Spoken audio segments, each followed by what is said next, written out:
We almost had to fight a homeless guy in Pittsburgh. My buddies from college, Kyle and Tex, we always do this quarterly guys trip. We try to get together, pick a new city we haven't been to, check it out. Go to Pittsburgh, a long weekend, check out a Pirates game. The bars were fun, but we were only there for a short time because Kyle left his wallet in the Uber. It's a story for another time.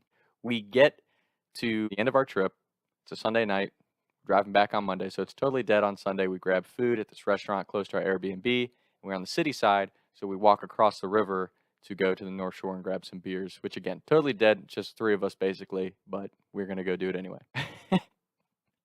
So we're walking across the bridge. It's probably like a good mile walk max, nothing crazy. Tex and I are in the front for the whole walk up to this point.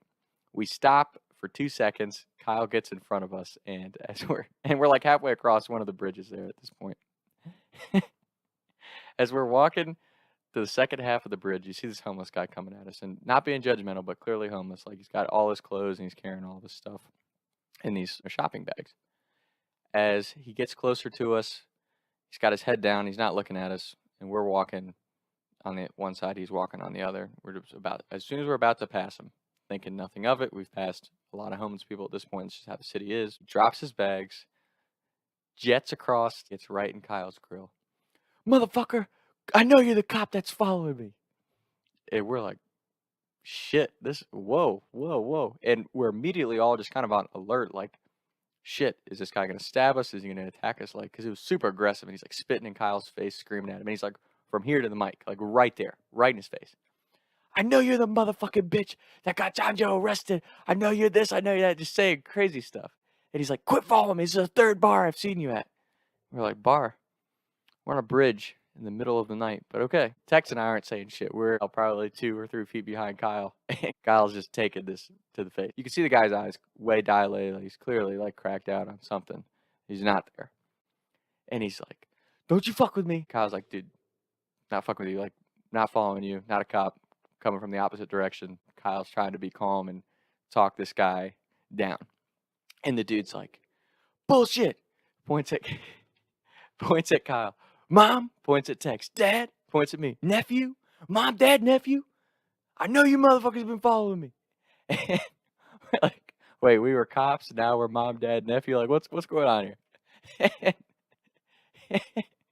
And Kyle's like, dude, again, coming from the opposite direction, don't know you. Just trying to pass. Can we just pass? Can you just let us pass? Motherfucker, I will kill you. He's screaming at Kyle. You selfish son of a bitch. You self-centered motherfucker. Like saying like some heavy hitting, really offensive stuff to Kyle. And Kyle was with his mother at one point. At one other time, he was a cop. So this guy's clearly not there. But at the same time, if he's crazy, maybe he's not drugged out. Maybe he's just crazy. Was he going to stab us or something? Like, what the fuck's going to happen here? And Tex and I are freaking out because we're just focused on is this guy going to stab Kyle or try to punch him? And not that Kyle can't handle himself, but if he tried to stab him or something, you want to have your buddy's back. It's a crazy situation.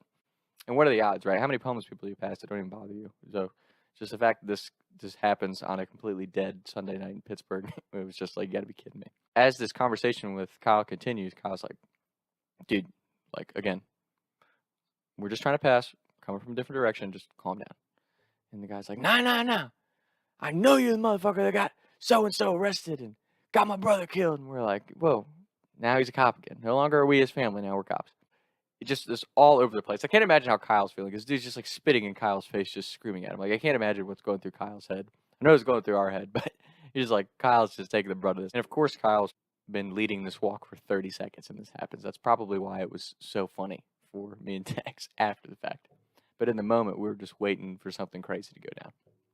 And finally, Kyle starts losing his patience. Like, dude, you need to let us get past you. We don't know who the hell you are. You don't know who the hell we are. We're not here to bother you. Just let us go. But again, you're talking to someone who's not logical. So he's like, I was born crazy, and it was your fault. He points right at Kyle, like poking him. And I'm telling you, once you found out that, once the situation started to escalate, you could tell he was starting to step to the side and stuff. When he said that line, and we probably stood on this bridge for like 5 minutes and just let this guy insult Kyle. Because again, he's unpredictable. You don't want to like trigger something. Who knows what the hell's going through this guy's mind? And again, God bless him. God knows what he's been through, but shit. You don't want him stabbing your friend or some shit. But when he said, I was born crazy, it was your fault, and he pointed right at Kyle, of course, I look over, and me and Tex just make eye contact with each other right as he says it. So now we're behind Kyle, trying not to laugh and still take the situation seriously because we're like, what the fuck is this guy's problem? Like, is he gonna hurt Kyle? And they're like, who fucking knows? Finally, Kyle's like, dude, I'm gonna. And here was the craziest thing. Some other guy walks past us, just like clearly just got off work in his uniform, walks past us, starts laughing because he sees this homeless guy confronting us, starts laughing and keeps walking like it wouldn't even happen. Well, at that point, we took that as an opportunity to be like, okay, we're gonna go with him, and we just started walking. And the guy's like, I'll let it slide this time. If I see you again, I'll kill you. Turns, picks up his bags, and takes off. So we went, and we had another 10 minutes of our walk after that. But the whole walk, we were like, dude, what the fuck just happened? But I'm telling you, me and Tex were trying so hard not to laugh when that dude looked at Kyle. Motherfucker, I was born crazy, and it was your fault. Adamant that it was Kyle's fault, and we were just absolutely dying at that whole situation. So it was a great time. Pittsburgh's a pretty fun city. And the full guys trip story is a story for another day, just because got to have Kyle and Tex in on that one to tell it. But and I'm hoping to get those guys out. I'm getting some new equipment so I can run all 4 of my mics at once. I'm hoping to start having some more guests on. I always appreciate the support. Final note on this episode: keep in touch with your friends for sure after high school and college. I think that was something that I didn't do a great job of in high school. When I went for the transition from high school to college, I kind of got busy and just lost touch with friends who to this day I still consider good friends. But I don't have that, tight-knit relationship with them anymore, unfortunately. And, my own fault. And we still talk. It's not like we're not friends or anything, but you lose that day-to-day aspect of getting really close with people. And that's something that I definitely wish I still had with them.